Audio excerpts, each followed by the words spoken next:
حضرت علی نے فرمایا تھا حضرت فاطمہ کو دفن کرنے کے بعد لکل اجتماع من خلیلین فرقۃ وکل الذی قبل الممات قلیل، آج فاطمہ کو دفن کرنے کے بعد مجھ پر یہ بات کھل گئی ہے، کوئی کسی کا ساتھ نہیں دے سکتا، کوئی سدا سلامت نہیں رہ سکتے، ایسی حسین جوڑی بھی آج بکھر گئی، ایسا حسین جوڑا کوئی دنیا میں کہاں سے لائے گا، ایسا جمال کوئی کہاں سے لائے گا، ایسی جوڑی کوئی کہاں سے لائے گا، علی اور فاطمہ کی جوڑی کوئی دکھائے تو صحیح، کوئی نبیوں کے بعد کوئی ایسی جوڑی بنی ہو، لیکن آج یہ جوڑی ٹوٹ گئی۔ 24 سال کی عمر میں فاطمہ جدائی دے گئی، 24 برس کی عمر میں جدائی دے کے آ رہی، ہاں لیکن بھائی ان کا تو مرنا بھی زندگی تھا۔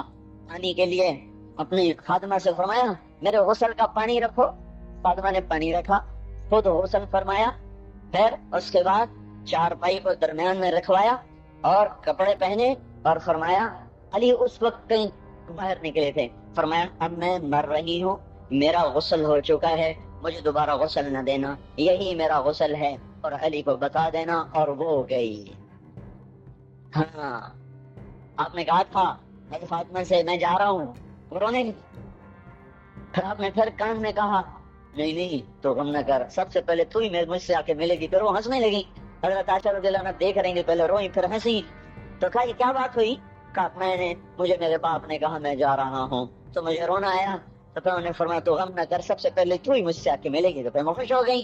آپ کے جانے کے صرف 6 مہینے کے بعد ابا سے ملاقات ہو گئی۔ تو حضرت علی فرما رہے ہیں آج دیکھو دیکھو ان افتقادی فاطمہ بعد احمد دلیل علی اللہ یدوم خلیل، آؤ آؤ دیکھو دیکھو، میں نے انہی ہاتھوں سے محمد مصطفیٰ کو قبر میں اتارا تھا، آج انہی ہاتھوں سے میں نے فاطمہ کو اتار دیا، آج مجھے کہ دنیا کا دھوکہ کھل گیا ہے، مجھے پتہ چل گیا ہے کہ یہاں کوئی دوستی سلامت نہیں رہ سکتی، کوئی گھر آباد نہیں رہ سکتا، کل بیت وان طالت سلامتھا یوما ستدرکہ النکباء والحباب، میرے بھائیوں کوئی گھر کتنا آباد رہے سلامت رہے، ایک دن آتا ہے کہ مکڑی کے جالوں کے سوا وہاں کچھ نہیں ہوتا، ہواؤں کی سنسناہٹ کے سوا وہاں کچھ نہیں ہوتا، اللہ کا واسطہ دیتا ہوں فیصلہ آباد سے دھوکہ نہ کھاؤ، اس کے بازاروں سے دھوکہ نہ کھاؤ، ہوش میں آؤ ہم غلط جا رہے ہیں، اور میرے بھائی اگر مر کے اللہ کے پاس جانا ہے تو اس زندگی سے واپس آؤ، واپس آؤ، میں اللہ کا اس کے رسول کا واسطہ دیتا ہوں، اگر مر کے کہیں اور چلے جانا ہے، اگر مر کے اللہ کے پاس نہیں جانا یا اللہ کے رسول کا سامنا نہیں ہے، جو مرضی کرو، پھر ہم بھی چھوڑیں، اب ہمیں بھی کچھ سمجھاؤ، ہم کیوں بول بول کے گلے کے ایک ایک رگ میں درد اتار بیٹھے، گھر چھوڑ چھوڑ چھوڑ چھوڑ سارا وجود ہڈیوں میں درد اتر گیا ہے، تو کچھ ہمیں بھی راستہ بتاؤ کہ یہ راستہ ہے، اس پہ موج میلہ بھی ہوگا، اللہ بھی نہیں ملے گا، آؤ ہم سب پھر ہم بھی مل کر تمہارا ساتھ دیں، ہم کیوں ایسے پھاڑی اٹھائے ہوئے در در کی ٹھوکریں کھاتے پھر رہے ہیں، میرے بھائیو، اور اگر ایسا کوئی راستہ نہیں ہے، اور میں بتا رہا ہوں کوئی نہیں ہے کوئی نہیں ہے کوئی نہیں ہے، میرے پاس کوئی مضمون نہیں بیان کرنے کو، میں یہ نوجوانوں کو دیکھتا ہوں میرے بندر ٹوٹ جاتے ہیں، میں دیوانہ ہو جاتا ہوں کہ میں ان کے کیسے دلوں میں اتر کر ان کے دلوں کی لگاموں کو اللہ کی طرف پھیر دوں اور اس کے رسول کی طرف پھیر دوں۔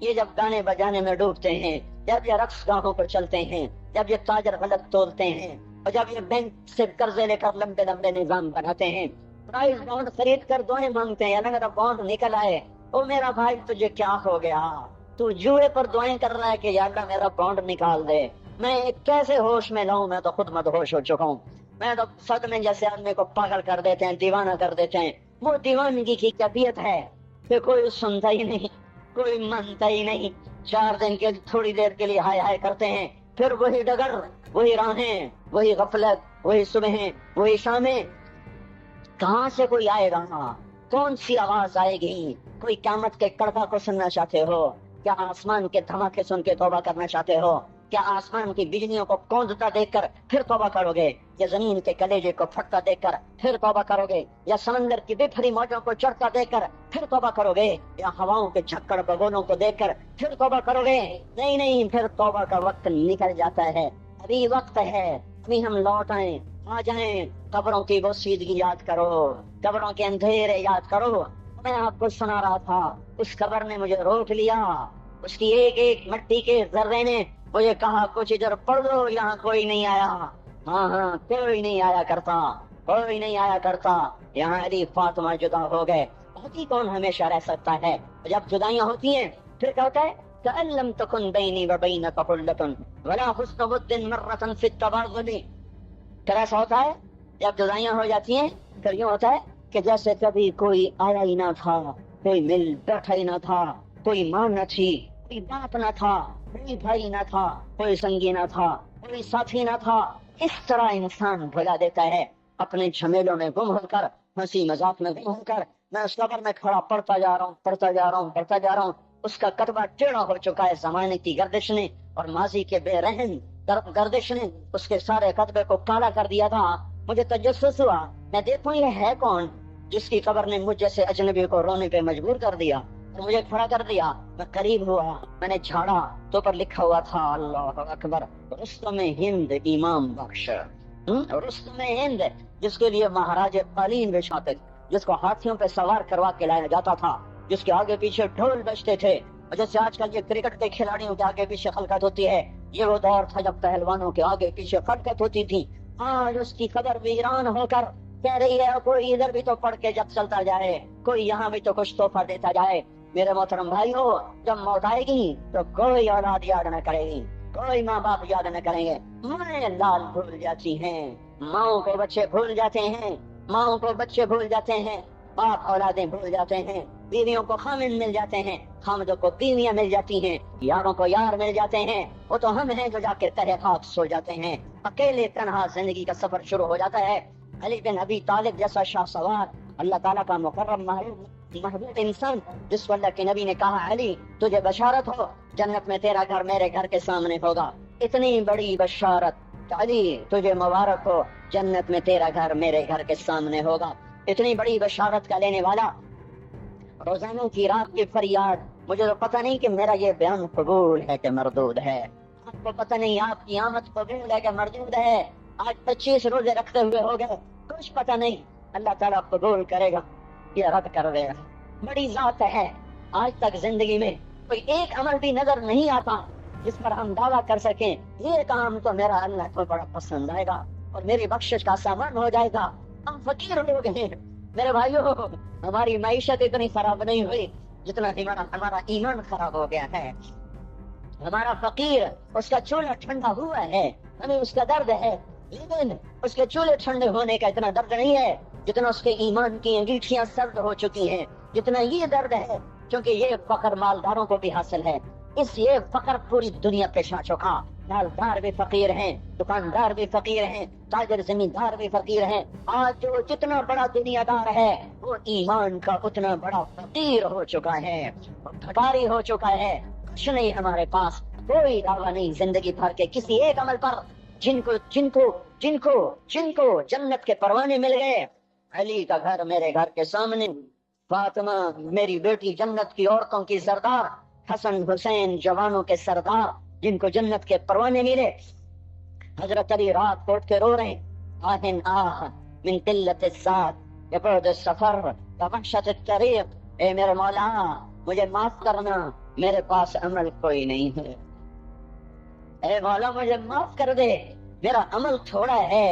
اور میں نے ابھی کیا کہا ہے، میں نے ابھی کیا بتایا آپ کو کہ علی کا گھر نبی کے گھر کے سامنے ہے. تو کچھ تو سوچو، کبھی تھوڑے عمل والا بھی دو جہان کے سردار کے گھر کے سامنے گھر بنا سکتے؟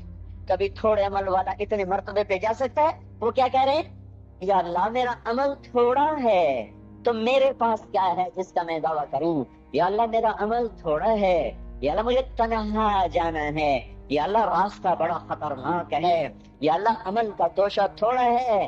اے میرے مولا مجھے معاف کر دے، لا تلمزوا انفسکم، ایک دوسرے کو تانے نہ دو، ولا تنابزوا بالالقاب، برے نام سے نہ پکارو. آپ نے فرمایا بیوی کو لقمہ کھلانا صدقے کا ثواب ہے، روز مفت کا ثواب لو. 2-3 لقمے بیگم کو کھلا دو، بیگم خامن کو کھلا دے، صدقے کا ثواب. عاش کرنا سیکھو. ایک ابھر پڑے تو دوسرا چپ ہو جائے، دوسرا ابھرے تو پہلا چپ ہو جائے. یہ طلاقیں ختم ہو جائیں گی، یہ لڑائیاں ختم ہو جائیں گی. زبان کو سینا سیکھو، چپ کرنا سیکھو. بیٹیوں کو سکھاؤ. ہمارا سسرالی معاشرہ، چاہے آپ لوگ انڈیا پاکستان سے یہاں بھی آ گئے ہیں، سسرالی معاشرہ ہندوانہ ہے، اس میں اسلامی تہذیب کوئی نہیں ہے. میرے نبی کا فرمان ہے یہ جو میرے صحابہ ہیں مدینے والے یہ بہت عالیشان لوگ ہیں. کس بات پہ؟ جہاد، روزہ، حج، زکوٰۃ نہیں. جب یہ کسی کی بیٹی کو لے کر آتے ہیں نا بہو بنا کے، تو اس بچی کو سسرال میں پتہ نہیں لگنے دیتے کہ ماں باپ کے گھر ہے یا سسرال کے گھر.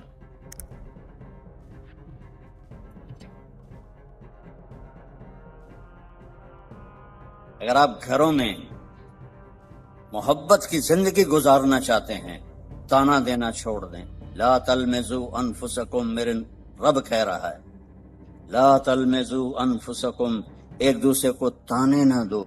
ولا تنابزوا بالالقاب، برے نام سے نہ پکارو. یہ تو بڑی موٹی ہے، یہ تو بڑی چھوٹی ہے، اس کا تو ناک ہی سیدھا کوئی نہیں. اگر وہ کہتے ہیں کالا ٹٹ حبشی ہیں تو لڑائی تو ہو جائے گی. میرے نبی نے ہمیں زندگی اس طرح سکھائی. حضرت عائشہ رضی اللہ عنہا چھوٹی تھی، اب ان کے لیے آٹا گوندتے تھے. کیا تو آپ کی شان سناؤ قرآن سے.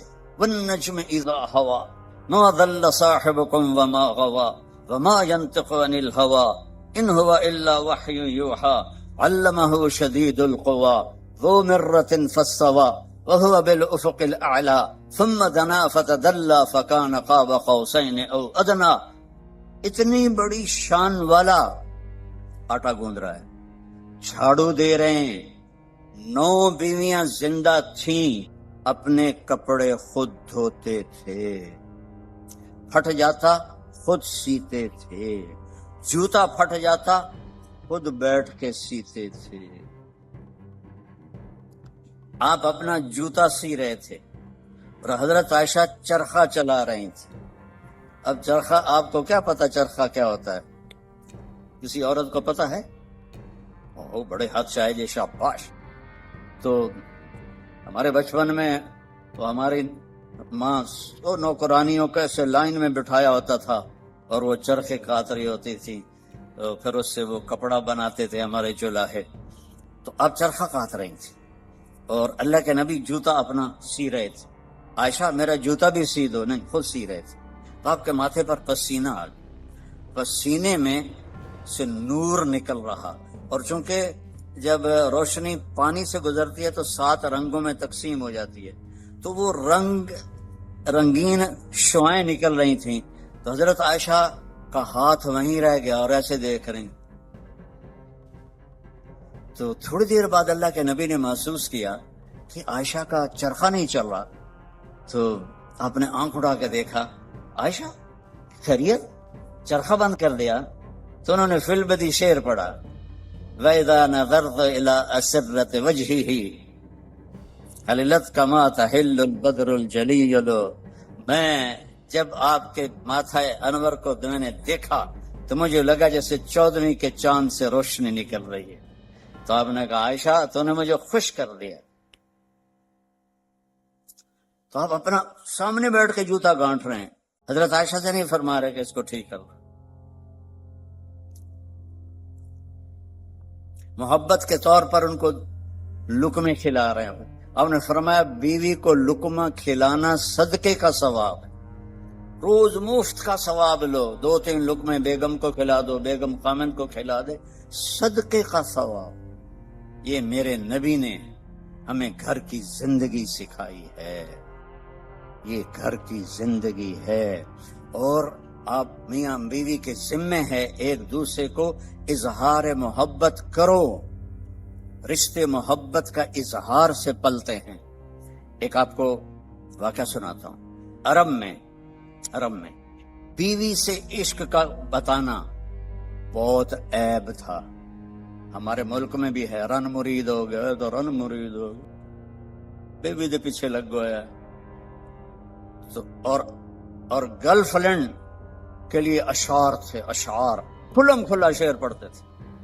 ہم کو 2-4 شعر سناتا ہوں. وَهَلْ تَبْكِينَ لیلا مجنو کا نام تو سنا ہوا نا. تو یہ مجنو تو ہمارے یہاں مشہور ہے، اس کا نام تھا توبہ. کم توبہ لا نہیں کی تھا، نہ توبہ ہے یودا. قبیلہ اس کا خفاجی تھا اور لیلا کا قبیلہ اخیلیہ تھا. تو کھلم کھلا کہہ رہا ہے وَهَلْ تَبْكِينَ لَيْلَا إِذَا مِتُّ قَبْلَهَا وَقَامَ عَلَى قَبْرٍ نِسَاءٌ نَوَائِحُ. یہ ایک شعر ہو گیا، اس میں لیلا کا نام. كَمَا لَوْ أَصَابَ الْمَوْتُ لَيْلَا بَكَيْتُهَا وَجَادَ لَهَا دَمْعٌ مِّنَ الْعَيْنِ صَافِحُ. کوئی شرم نہیں آ رہی اسے کہ وہ ایک جس لڑکی سے وہ شادی بھی نہیں ہوئی اس کے لیے وہ شعر پڑھ رہا ہے. اور بیوی، توبہ توبہ توبہ. اب اس ماحول میں آپ مسجد نبوی میں بیٹھے ہیں اور مجمع بیٹھا ہوا ہے اور ایک شخص آتا ہے، وہ آپ سے زور سے پوچھتا ہے من احب الناس الیک یا رسول اللہ، آپ کو سب سے زیادہ کس سے پیار ہے یا رسول اللہ؟ تو آپ کہتے عائشہ. کان میں کہتے آپ نے زور سے کہا عائشہ سے مجھے سب سے زیادہ پیار ہے. وہ تو ہل گیا، سارے ہی ہل گئے. ایک ہی نبیوں کے بیوی نال ایڈا عشق. تو انہوں نے فوراً بات بدلی، نہیں نہیں نہیں یا رسول اللہ، میرا مطلب ہے مردوں میں سب سے زیادہ کس سے پیار ہے. تو آپ کو پتہ چل گیا نو گل ہضم نہیں ہوئی. آپ نے کہنا تھا ابو بکر سے، تو آپ نے فرمایا عائشہ کے ابا سے مجھے اس کے بعد سب سے زیادہ پیار. یہ زندگی ہے، اللہ کی قسم اس سے کوئی پیسہ نہیں لگتا اور آپ کی زندگی خوشحال ہو جائے. برداشت کرنا سیکھو. ایک ابھر پڑے تو دوسرا چپ ہو جائے، دوسرا ابھرے تو پہلا چپ ہو جائے. یہ طلاقیں ختم ہو جائیں گی، یہ لڑائیاں ختم ہو جائیں گی. زبان کو سینا سیکھو، چپ کرنا سیکھو. بیٹیوں کو سکھاؤ. ہمارا سسرالی معاشرہ، چاہے آپ لوگ انڈیا پاکستان سے یہاں بھی آ گئے ہیں، سسرالی معاشرہ ہندوانہ ہے، اس میں اسلامی تہذیب کوئی نہیں ہے. میرے نبی کا فرمان ہے، یہ جو میرے صحابہ ہیں مدینے والے، یہ بہت عالی شان لوگ ہیں. کس بات پہ؟ جہاد، روزہ، حج، زکوٰۃ نہیں. کہ جب یہ کسی کی بیٹی کو لے کر آتے ہیں نا بہو بنا کے، تو اس بچی کو سسرال میں پتہ نہیں لگنے دیتے کہ ماں باپ کے گھر ہے یا سسرال کے گھر. اور ہمارے ماحول میں آتے ہی ٹیسٹ شروع ہو جاتا. میں آپ کو اپنے گھر کا لطیفہ سناتا. شروع سے نوکر چاکروں میں آنکھ کھلی، اللہ نے رزق دیا. ماں باپ کی تو فعل، اللہ نے ایک اچھے گھرانے میں پیدا کیا، بڑے خاندان میں، رزق کی فراوانی. اور ہمارے والد میری ماں کو چولہے پہ نہیں بیٹھنے دیتے تھے، نوکرانیاں کریں نوکر کریں. ٹھیک ہے، میری شادی ہو گئی. میری بیوی تھی شہر سے، تو فیصل آباد، میں ملتان کے پاس میرا گاؤں. لینگویج بالکل مختلف، ہماری بڑی ٹھیٹ اور کڑکتی ہوئی لینگویج تھی. تو بیچاری ویسی ہی گھبرائی رہتی تھی. اب ماسیاں چاچیاں کٹھی ہو گئی. ذرا سننا،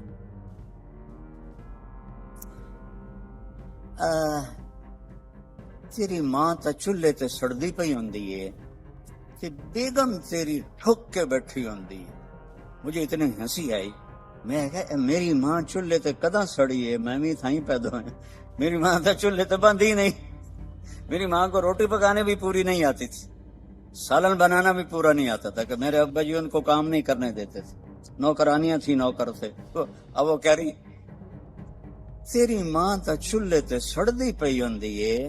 اور میری پنجابی سمجھ رہے ہو؟ کوئی گجراتی تو نہیں بیٹھے ہوئے کہ جن کو کیم شو والے؟ اچھا اردو ترجمہ کروں گا پھر. تیری ماں تا چولہے تے سڑدی پئی ہوندی ہے تے تیری بیوی ٹھک تے پلنگ تے بیٹھی ہوندی ہے. میں ہنس پڑا. میں کہ میں نے دسو تو صحیح کداں میری ماں چولہے تے سڑی ہے؟ میری مسورات بزرگ کہہ رہی ہیں تمہاری ماں تو چولہے پہ جل رہی ہوتی ہے، سالن بنا رہی ہوتی ہے، اور تیری بیوی مزے سے بیڈ پر بیٹھی ہوتی ہے، تو تجھے خیال ہی نہیں آتا. تو میں نے کہا کب میری ماں چولہے پہ جا کے سڑتی جلتی ہے؟ اسے تو آخری زندگی تک روٹی بنانی نہیں پکاتی تھی پٹھی سیدھی، کیونکہ کبھی ابا جی نے ان کو بیٹھنے ہی نہیں دیا تھا. تو یہ ہمارا سسرالی معاشرہ ہے کہ آتے ہی دلہن کو سینگوں پہ اٹھا لیتے ہیں. وہ گھر چھوڑ کے آئی ہے، ماں باپ چھوڑ کے آئی ہے، بہن بھائی چھوڑ کے آئی ہے، سہیلیاں چھوڑ کے آئی ہے، اسے اپنی بیٹی بناؤ۔ میں نے اپنی بیٹیوں کو بیاہ دیا ہے، تو میں دوسرے کی بیٹی لے کر آیا۔ میں نے اپنی بیگم سے کہا کہ بیگم تیرے اخلاق کا اب پتہ چلے گا کہ بیٹیوں پر تو مائیں نچھاور ہوتی ہیں، بہو پہ جب تو وہ سلوک کرے گی جو بیٹیوں سے کرتی تھی، پھر تیرے اخلاق کا سکہ پکا ہے۔ تو اللہ کے فضل سے میری بیوی نے اس کو کر کے دکھایا، نبھا کے دکھایا۔